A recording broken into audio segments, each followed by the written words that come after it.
Bonjour et bienvenue dans l'épisode Happy Personal Shopping du jour.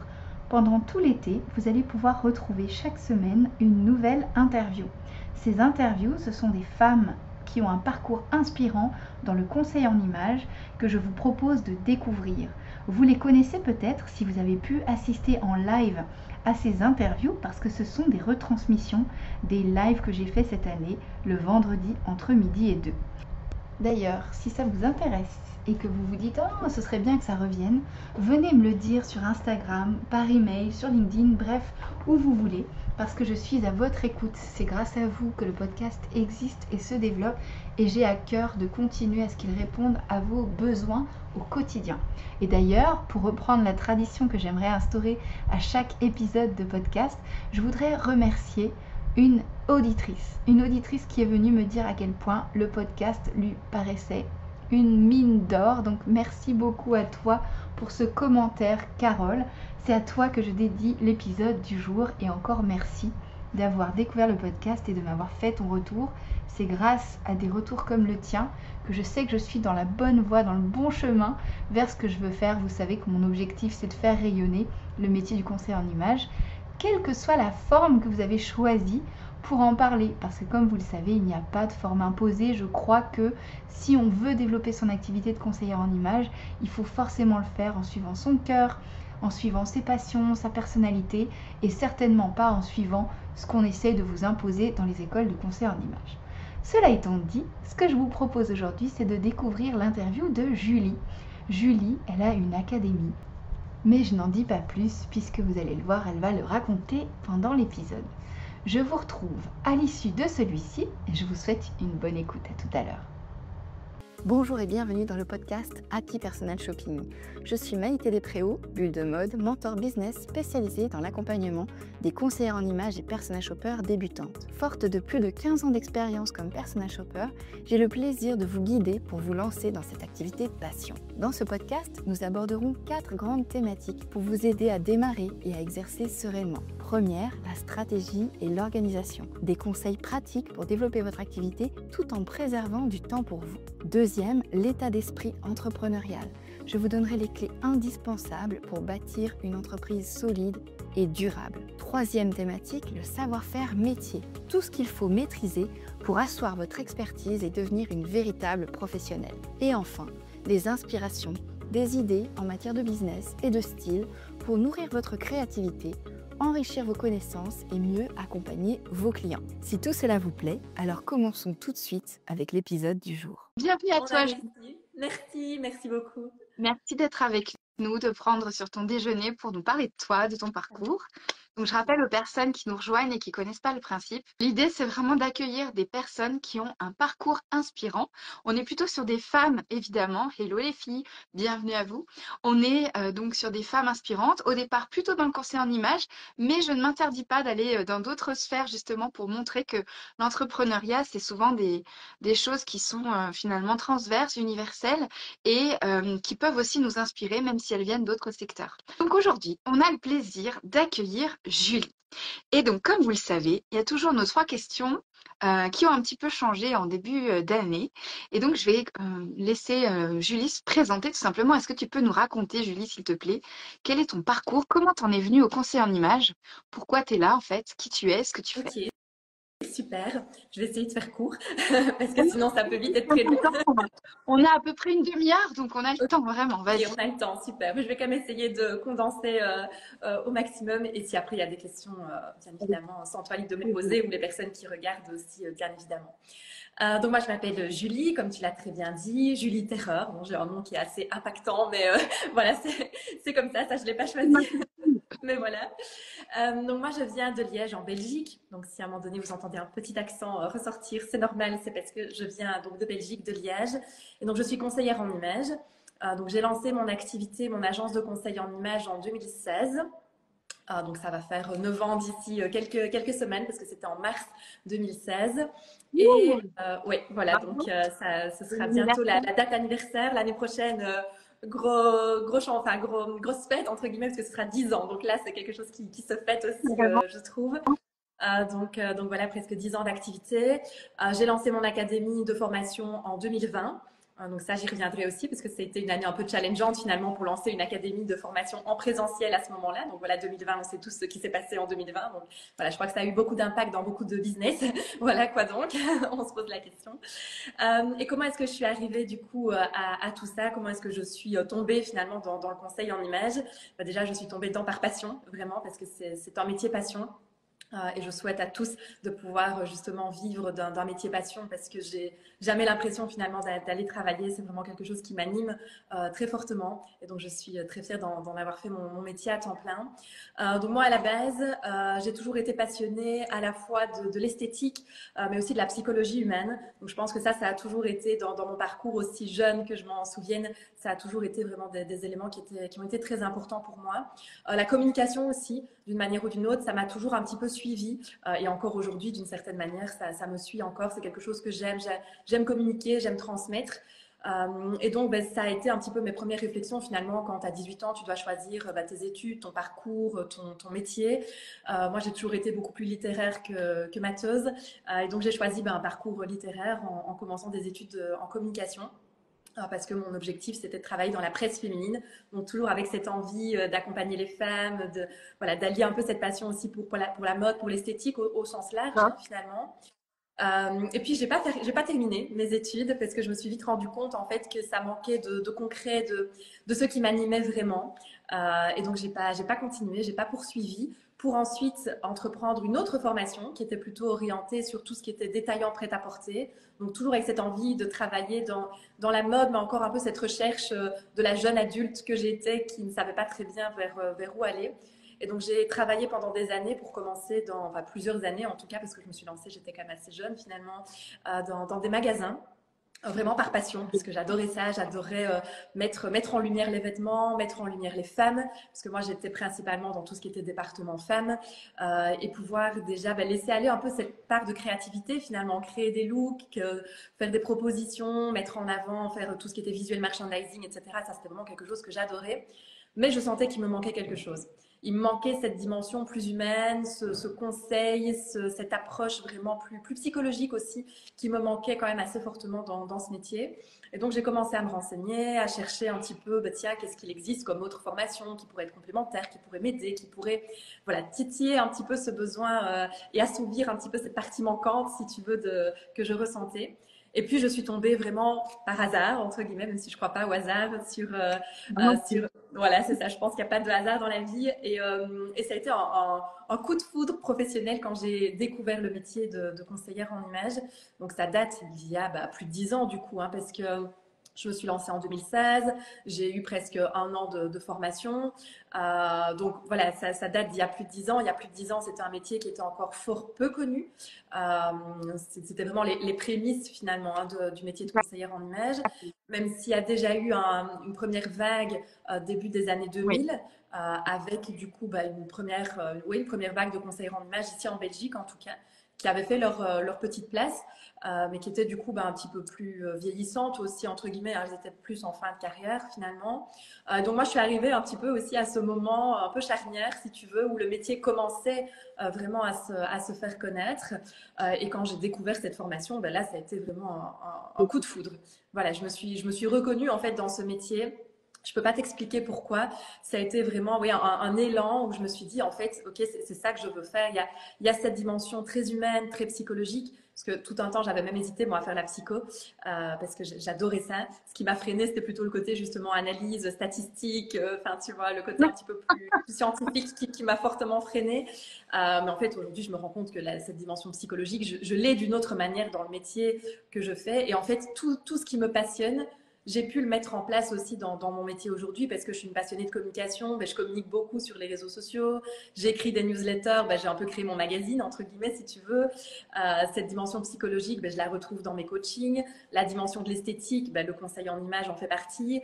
Et donc, voilà, c'était un métier, je pense, qui m'appelait. Donc voilà, je me suis lancée dans la formation et petit à petit, en fait, j'en ai fait mon métier. J'en ai fait mon métier, qui est mon métier à temps plein depuis 8 ans, je pense, maintenant. Génial. Quand tu en parles, moi, ça me fait des frissons. Et tu vois, j'ai vraiment l'impression en t'écoutant que pour toi, c'était l'illumination parce que c'était la synthèse de tout ce que tu aimais finalement. Et la com, mais c'est un peu ennuyeux, la psycho, mais c'est un peu trop stat, c'est pas assez créatif, et du coup, c'était vraiment la quintessence de tout ce que tu pouvais imaginer de meilleur, en fait. Exactement, complètement, complètement. Et encore aujourd'hui, je suis super reconnaissante parce que je me dis vraiment, je peux créer en fait tout ce que j'aime faire, je peux le faire dans mon métier. Tu vois, et ça c'est génial parce que, un peu comme toi, je pense, j'aime aussi la créativité des idées, la créativité de trouver voilà, de nouvelles choses ou de nouveaux concepts, etc. Et en fait, c'est un métier qui me permet de pouvoir aussi exprimer cette créativité. Et ça, c'est super chouette. Ouais, carrément. Ah, mais écoute, tu prêches une convaincue. Ben voilà. Et alors, pour le coup, on avait dit que on essayait d'aller attaquer un peu des versants un peu plus sombres parce que on est là, on parle de réussite, ça fait presque 10 ans maintenant que tu as cette activité, que tu vis de ta passion et c'est extraordinaire, mais tout n'est pas rose tout le temps. Est-ce que tu peux nous raconter un des échecs qui a été le plus important pour toi et qu'est-ce que tu en as appris et comment tu as pu le surmonter? Alors des échecs, enfin déjà j'aime pas trop ce mot, c'est un mot que j'utilise pas spécialement le mot échec, parce que pour moi tout est une question d'expérience, d'apprentissage. Alors il y a des expériences qui sont désagréables, des expériences qui sont plus agréables, et je pense que le parcours d'un entrepreneur ou d'une entrepreneuse, d'un indépendant, est semé d'embûches finalement, parce que c'est vrai que ce qu'on voit d'un point de vue extérieur, mais c'est que voilà, on voit parfois la réussite, on voit le côté où tout semble parfait, idéalisé, etc. Ce qui se transparaît aussi fortement sur les réseaux sociaux. Et ça, voilà, je donne aussi des formations en communication pour mes élèves. Forcément, sur les réseaux sociaux, on a envie de ne partager aussi que ce qui nous fait plaisir, que ce qu'on aime, que ce qu'on a envie de montrer. Et je pense que c'est le cas pour tout le monde finalement. Après, comme tu le dis aussi, ta réflexion est juste. Ça fait du bien aussi de savoir que tout le monde passe aussi par des embûches, par des moments qui sont plus difficiles. On parlait tout à l'heure, par exemple, de la période année 2020, pour ne pas citer le mot de ce qui s'est passé en 2020. Mais voilà, ça a été une expérience, par exemple, où il a fallu rebondir, tu vois. Alors, je prends pas ça spécialement comme un échec. Je pense plutôt ça justement comme une opportunité, comme une chance. Mais par exemple, voilà, en 2020, je lance des formations en présentiel. Quelques mois après, on est tous confinés. Qu'est-ce que je fais, tu vois? Voilà, là, Ah là là. oui, voilà, c'est compliqué parce que tu dis, je viens de lancer vraiment un énorme projet parce que, bon, lancer des formations, c'est un énorme projet. Ça demande des mois de travail, de préparation, de création de syllabus, etc. Et puis finalement, on est pris devant voilà, un événement mondial qui nous dépasse complètement. Mais du coup, j'ai profité de cette période pour lancer la formation en ligne. Tu vois, et me dire, ok, là, je suis 6 mois à l'arrêt. Qu'est-ce que je fais de ces 6 mois-là? Est-ce que je me tourne les pouces? Non, du coup, ok, je rebondis et je fais autre chose et je rentabilise finalement mon temps. Ça a été des mois, des journées entières de travail, de tournage, de montage, parce que j'ai quasiment tout fait toute seule. Mais du coup, j'ai rentabilisé ce temps, tu vois. Et donc j'ai su rebondir justement sur une situation par exemple qui était un petit peu compliquée, qui était un petit peu difficile. Ça a été un moyen de rebondir. Après des événements, des embûches, j'en ai eu et j'en ai encore aujourd'hui. Là, je quitte une période qui était un petit peu compliquée ici dernièrement parce que parfois tu fais appel à des prestataires en te disant que cette personne ça va bien se passer et puis tu te rends compte en fait que non, c'est pas forcément comme tu l'aurais imaginé. Mais de nouveau, c'est rebondir, c'est quelles sont les solutions que je peux trouver. Moi, c'est quelque chose, voilà, tout ce qui est échec entre guillemets ou difficulté, moi c'est quelque chose qui m'atteint fort parce que c'est quelque chose que j'ai du mal à vivre, mais je sais aussi que j'en trouve après une force pour pouvoir rebondir, trouver des solutions et me sortir de situations qui sont parfois difficiles.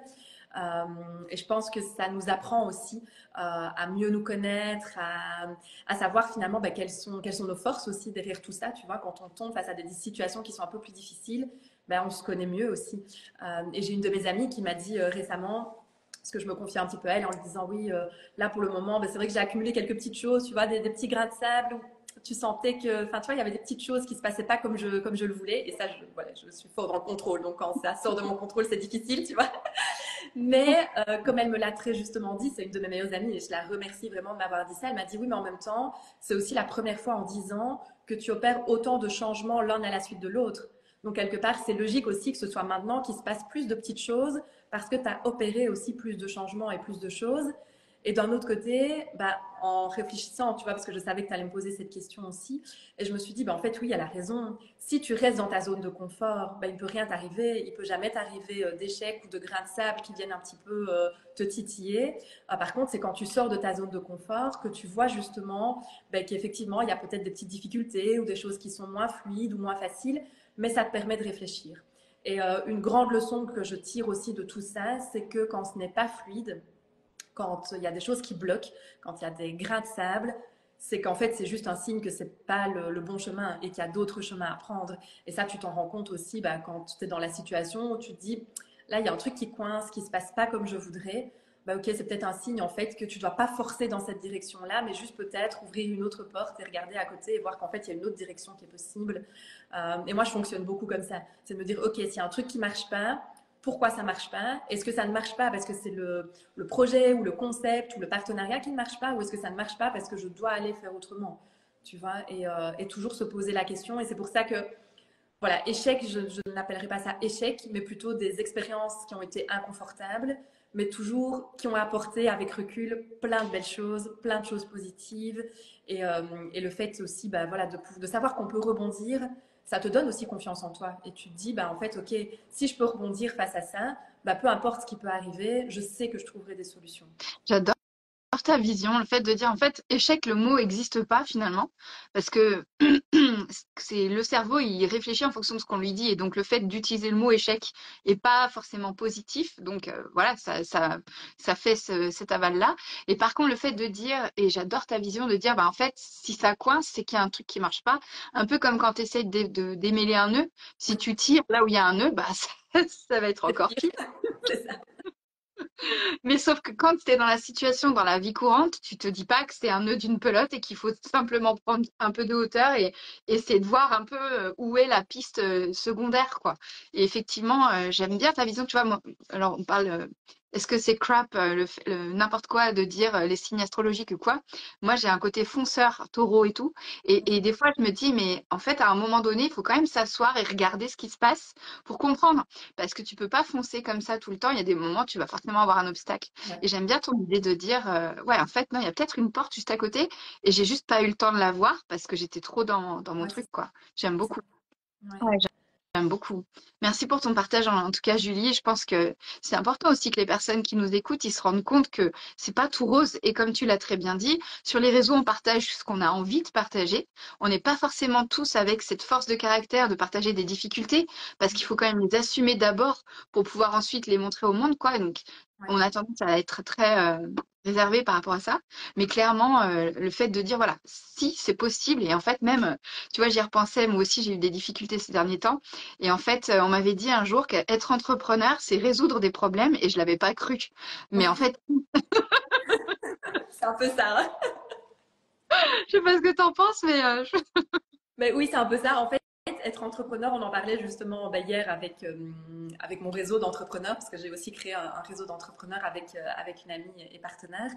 Et on en parlait aussi, finalement, être entrepreneur, c'est être multitâche, c'est être multicasquette, parce que oui, il y a notre métier, donc moi, en l'occurrence, conseillère en image, comme toi, mais il y a aussi toutes les autres casquettes qu'on a autour, donc gérer l'admin, gérer la compta, parfois faire du management d'équipe aussi, si on travaille avec une équipe, apprendre à déléguer, il y a toute la partie com, enfin voilà, il y a plein de casquettes aussi au-delà de juste la casquette de notre métier et de voir effectivement. Alors je dirais pas qu'être un entrepreneur c'est régler des problèmes, je dirais qu'entrepreneur c'est peut-être trouver des solutions. ah, j'adore. Tu vois, voilà, Tu vois, en pensée voilà, positive, je trouve ça trop bien.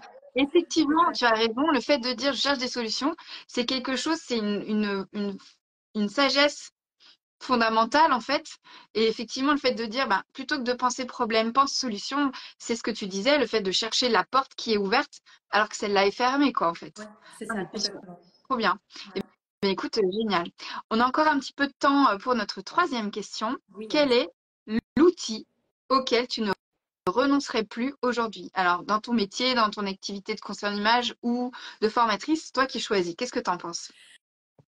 Alors, c'est une question qui est assez vaste parce que finalement, dans le conseil en image, on a, enfin, si on a quelques outils vraiment tangibles, tu vois, mais La première réponse, et moi je fonctionne beaucoup aussi au feeling, tu vois, et à l'intuition, quand tu m'avais posé justement tes questions en mode, bah, voilà, pour que je puisse un petit peu m'y préparer aussi, je me suis dit quel est l'outil vraiment duquel je pourrais plus me passer. Bah, en fait, la première réponse qui m'est venue spontanément, c'est Instagram, parce que c'est un moyen pour moi de communiquer. Tu vois, et comme je t'ai dit, la communication, c'est vraiment quelque chose qui est fondamental pour moi. J'adore ça, j'adore transmettre, j'adore communiquer. Et donc, en fait, Instagram me permet de rester en contact avec ma communauté, me permet de pouvoir transmettre aussi, parce que je suis assez active sur les réseaux et donc j'aime bien pouvoir partager justement des astuces, des conseils, que ce soit à destination de conseillères en images ou que ce soit à destination de particuliers qui ont envie d'apprendre aussi pour eux-mêmes. Et donc, j'adore pouvoir justement transmettre. Puis, j'adore ce côté très spontané aussi qu'on peut avoir en story, par exemple, de pouvoir partager. Ouais. Voilà, des bonnes adresses. Enfin, moi, je suis une vraie épicurienne, donc j'adore aussi pouvoir partager des bons restos, des bonnes adresses, voilà, ou des good vibes, ou des bonnes inspirations, ou des citations inspirantes, ou parfois confier aussi certaines choses un peu plus, voilà, plus personnelles qui se passent aussi dans ma vie. Et je trouve que voilà, ça permet de garder justement le lien avec les autres, de pouvoir transmettre, de pouvoir humaniser aussi son entreprise, parce que une fois, je me souviens, je crois que je m'en souviendrai toujours, c'est une fille qui me suivait sur YouTube qui m'avait rejoint donc sur Instagram et qui m'avait envoyé un petit message en me disant ah, c'est drôle parce que sur YouTube, tu avais l'air très carré comme ça, très sérieuse, limite un peu froide. Et en fait, je découvre une autre facette de ta personnalité sur Instagram. Et c'est vrai que bah, tu parlais des signes astrologiques tout à l'heure. Moi, je suis vierge. Et donc, on dit toujours que la Vierge est un peu de côté, tu vois, la Vierge sage et la Vierge folle, entre guillemets. Mais je pense que je corresponds bien à ce principe de la Vierge. Je peux être très sérieuse et très cadrée, justement, voilà, quand il faut. Et je suis aussi bah, une vraie épicurienne, une vraie amoureuse de la vie, qui aime faire la fête, qui aime manger, qui aime voilà, passer du temps entre amis. Et je trouve que voilà, bah, sur Instagram, tu peux un peu plus montrer toutes ces petites facettes de ta personnalité aussi et garder le lien avec les autres, parce que ça, c'est quelque chose aussi qui est super important. Donc, garder le lien, transmettre. Voilà, ça, c'est des valeurs qui me sont chères aussi, ouais. J'adore. Je partage totalement et je suis ascendant vierge. Donc, tu vois, je crois que Ah, ben voilà, il n'y a pas d'hasard. J'adore. ça me fait trop rire. Mais comment tu ferais s'il n'y avait plus Instagram? Ah, la question qui est bonus là, qui n'était pas du tout prévue, mais là, je viens d'y Ouais, penser. non, mais c'est une bonne question. Bah, tu sais, c'est une question à laquelle je pense souvent, hein, parce que du coup, bah, c'est vrai que qu'est-ce qu'on fait si du jour au lendemain, il n'y a plus les réseaux, il y a plus Instagram. Après, moi, j'ai assez fort diversifié aussi mes réseaux sociaux parce que bah, je suis toujours active sur Facebook, même si voilà, c'est un autre public et qu'on sait que Facebook, ça se perd un peu, mais j'ai toujours une audience sur Facebook.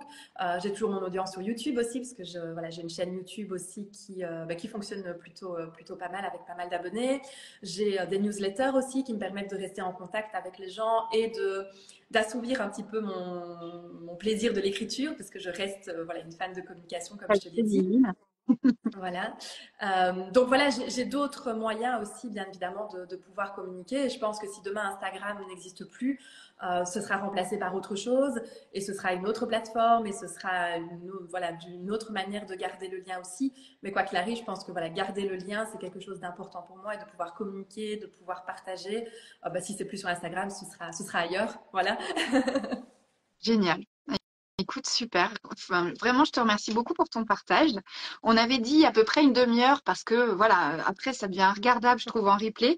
Donc, le replay sera accessible d'ici quelques heures sur la plateforme. Je le partagerai aussi en story. Il y a peut-être des questions, je sais pas, parmi les personnes qui nous ont rejoints. Si vous avez des questions à poser à Julie, à poser tout court, allez-y, on est encore avec vous pendant quelques instants.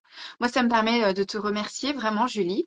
Et, et de redire à quel point ça me fait plaisir justement de pouvoir partager des parcours de personnes qui sont inspirantes parce que pour le coup le fait d'être entrepreneur il faut pas rester seul dans son coin quel que soit le secteur mais en particulier je trouve tu l'as très bien dit tout à l'heure le métier de conseillère en images personnel shopper il y a eu une grande vague début des années 2000 donc il y a 20 ans 25 ans et ensuite il y a une dizaine d'années et en fait ces femmes-là bah, elles sont assez seules finalement parce qu'il y a assez peu de personnel shopper et conseillères en images si tu regardes, ça reste un nouveau métier. Et donc, le fait Complètement. d'être seul dans son coin, ben, c'est une mauvaise chose parce que finalement, on n'avance pas, quoi. Et je trouve que c'est important de s'entourer. Donc, que toi, tu aies créé un réseau, comme tu l'as dit, je trouve ça génial. Moi, j'ai créé une communauté en ligne qui s'appelle Constellation. Donc, c'est un peu le même principe de fédérer les gens autour de quelque chose pour leur permettre d'avancer ensemble et de profiter des expériences de chacun. Donc, Complètement. en tout cas, Complètement. Juste un Coucou petit coucou Adeline, à je te fais un Julie. petit bisou. Bisous Adeline, ça c'est une de mes élèves de la formation en ligne. Ça me fait plaisir de te revoir par ici Adeline, j'espère que tout va bien pour toi. Envoie-moi un petit message pour me donner de tes nouvelles, ça me fera plaisir d'avoir une petite update de ce qui se passe dans ta vie. Donc c'est vrai que moi j'aime bien garder le lien avec mes élèves. Et donc j'ai créé 2 réseaux en réalité cette année. Ça c'est vrai que j'en ai pas parlé. Un réseau avec certaines conseillères en images certifiées de mon académie qui avaient envie justement de rejoindre le réseau pour rester en lien et rester en contact justement, tu vois, parce que avec la même constatation, finalement, on est seul dans notre métier, on est seul avec un nouveau métier qui n'est pas toujours reconnu à sa juste valeur. Et ça, je pense que c'est ma mission aussi, peut-être des 10 prochaines années, c'est de faire reconnaître ce métier à juste titre comme un vrai métier, comme une vraie profession, parce que voilà, J'aurais c'est dit le mot. mais oui, mais vraiment parce que c'est tellement important. Et en fait, mes élèves souvent sont assez surprises, agréablement, mais assez surprises du coup au premier abord, parce que directement quand elles suivent une formation avec moi, elles se rendent compte en fait de la quantité de matière qu'il y a. On est sur un syllabus en tout qui fait près de 700 pages. Donc pour te dire, voilà, il y a du contenu, il y a de la matière, et elles se rendent compte à ce moment-là que effectivement, il y a beaucoup de techniques, il y a beaucoup voilà, de choses qui sont très spécifiques au métier de conseiller ou conseillère en images. Et dans l'esprit commun, c'est elle aime faire du shopping, elle va emmener ses copines faire les magasins et elle va les conseiller. Sauf que Je peux c'est faire pas ça. aussi. Voilà, et je peux le faire aussi. Sauf que c'est pas tout à fait ça. Donc voilà, le conseil en image, ça va beaucoup plus loin que ça. Il y a une dynamique très psychologique du coup, d'aide à la personne, de coaching, d'apprendre aussi à se mettre en retrait, parce que le but n'est pas de donner des conseils subjectifs, mais bien de donner des conseils objectifs par rapport à la personne, par rapport à son style, sa personnalité, son propre mode de fonctionnement.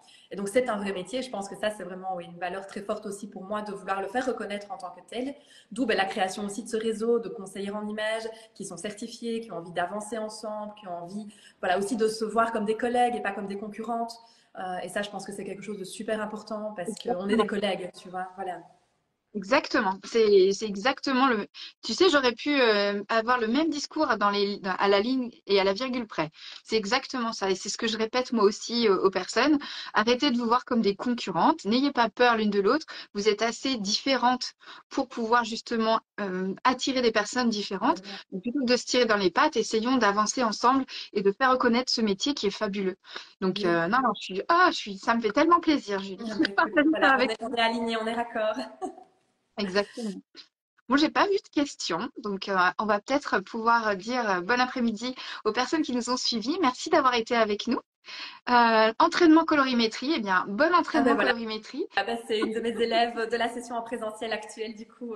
Bon, Coucou bah, Sophie, bon entraînement à toi, du coup. bon, Et il y a Adama aussi qui est là, qui nous souhaite un bon week-end, qui est une de mes élèves aussi pour le moment de la formation en présentiel. Donc je les embrasse très fort toutes les deux, du coup. c'est super. Merci encore beaucoup. Je me répétais, je parlais en même temps que toi, pardon. Je voulais juste te remercier encore une fois, Julie, pour ton temps, pour ton témoignage, pour tes valeurs aussi.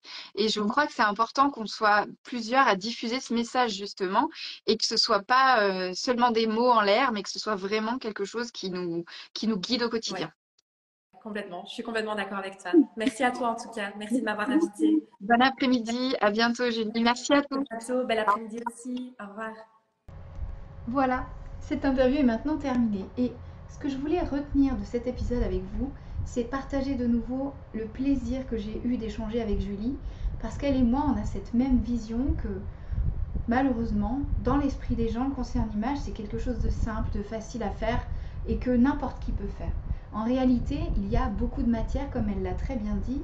Il y a énormément de choses à savoir. Vous le savez, si vous avez déjà suivi une formation de conseil en image, vous ne vous en doutez pas peut-être si vous envisagez de vous former. Et en l'occurrence, j'aimerais vous rassurer si vous envisagez de vous former, parce que c'est un vrai métier. Et qui dit vrai métier dit qu'il y a aussi un potentiel de réussite et de développement quand on le fait avec sérieux, avec professionnalisme. Si vous voulez vraiment réussir dans cette activité-là, croyez-y et formez-vous parce que c'est vraiment un métier qui est très intéressant, très épanouissant. Si c'est votre passion d'aider les autres à se retrouver, à se révéler grâce au style, alors il faut que vous fonciez. En l'occurrence, en ce moment, je propose de rejoindre le programme Express Happy Personal Shopping à un prix d'été. Donc si vous voulez faire partie de la promotion des 20 personnes qui pourront accéder au programme cet été, il reste quelques places. Je vous invite à cliquer sur le lien qui se trouve dans cet épisode, dans la description de l'épisode plutôt, et vous aurez accès à une vidéo qui vous explique tout ça dans le détail. Je vous remercie infiniment d'avoir écouté cet épisode. Je vous souhaite une merveilleuse journée et je vous retrouve la semaine prochaine pour une nouvelle interview.